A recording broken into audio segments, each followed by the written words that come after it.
Dimanche se court à Rennes la 4e édition du Marathon Vert. Daniel Gelin, bonjour. Bonjour. Vous êtes président de l'association sportive Rennes-Cap-Malo et le créateur de cette course.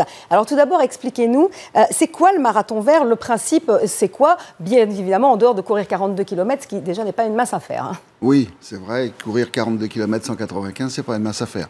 La création du Marathon Vert est née en 2011. La première année, elle s'est déroulée donc au mois de juin, pas à ces dates-là de fin octobre de cette année. Et Rennes est une ville de sport, de course à pied. Tour-en-Court est une grande manifestation populaire qui a plus de 33 ans et gratuite. Et il n'y avait pas de marathon dans cette manifestation de Tour-en-Court. Donc l'idée nous est venue avec quelques autres chefs d'entreprise de créer un marathon, mais en reliant les communes du nord de l'agglomération de Rennes à un centre commercial que j'avais créé au nord de Rennes, où il y avait du commerce et du loisir, à 10 km de Rennes. Et il s'est avéré qu'en prenant ce départ de Cap-Malo pour arriver à Rennes, et en traversant toutes ces communes, 7 communes plus arriver sur Rennes, nous avions 42 km. Donc, l'idée est venue comme ça. Nous l'avons donc voulu qu'il soit portant des valeurs du développement durable, à savoir vert, mais dans le transport en commun, c'est-à-dire que les coureurs sont pris de Rennes et viennent en transport en commun au départ à Cap-Malo.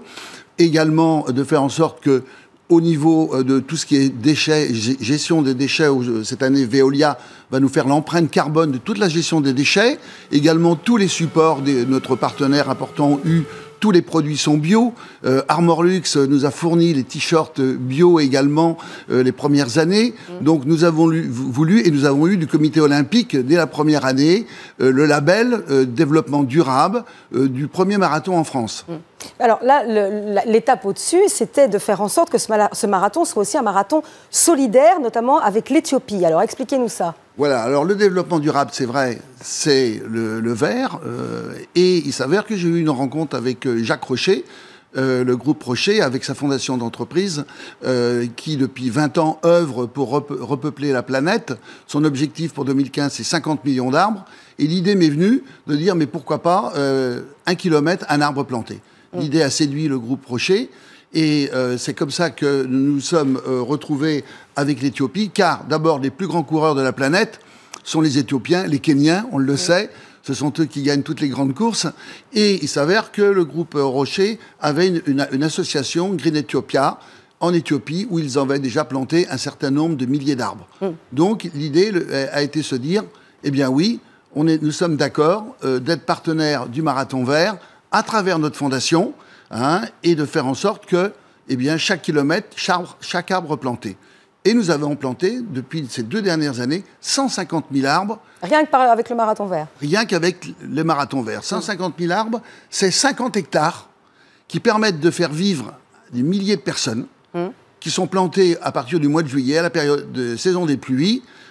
Et nous avons eu, les 2 dernières années, nous avons eu tous les résultats des plantations. Nous avons fait un déplacement en 2012. Oui, alors justement, vous êtes allé sur place, expliquez-nous, parce que vous vouliez voir comment ça se passe. Voilà, nous voulions voir comment ça se passait. Et les partenaires qui me suivent, qui sont des partenaires importants, bretons, des gros partenaires, nous avons fait un déplacement avec les institutions également de Rennes, que ce soit des universités, chambres de commerce, et nous avons été sur place, nous avons été reçus par le Premier ministre. Nous avons fait même créer une liaison entre l'université d'Addis Abeba et celle de Rennes. Donc déjà, ça aussi, c'est le développement durable. C'est la relation également à travers des universités. Et nous avons été au nord de l'Éthiopie, dans la région du Tigré, voir un petit peu sur place ce qui avait été fait et où allaient être plantés les arbres du Marathon Vert. Alors, ces pépinières, elles font plus que de replanter, de repeupler en arbres l'Éthiopie. Elles fournissent aussi à la population locale, je crois, de vrais débouchés. Absolument, de vrais débouchés.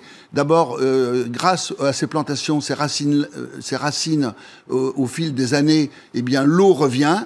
Ça recrée des vallées entièrement vertes, redonne de la nourriture évidemment aux familles, ce qui leur permet de refaire des cultures, de revivre, également au niveau des animaux et tout, de pouvoir continuer à se développer et vendre évidemment leurs produits. Beaucoup de paysans locaux également, ils trouvent leur compte parce que la culture a repris aussi. Absolument, c'est ce que je disais, absolument. La culture a repris et ça, c'est important. C'est pouvoir redonner également, à travers cette action et à travers ces kilomètres parcourus, de pouvoir, grâce à la Fondation et grâce à tous les partenaires qui me suivent dans cette opération depuis le début, eh bien, donner de l'espoir à ces régions de l'Éthiopie qui ont été, on le sait, la famine il y a une dizaine d'années, déjà plusieurs dizaines d'années au niveau de l'Éthiopie. Mais également avec la Fondation Rocher, nous avons pris la décision également de replanter des arbres en France sur les communes traversées par le Marathon Vert.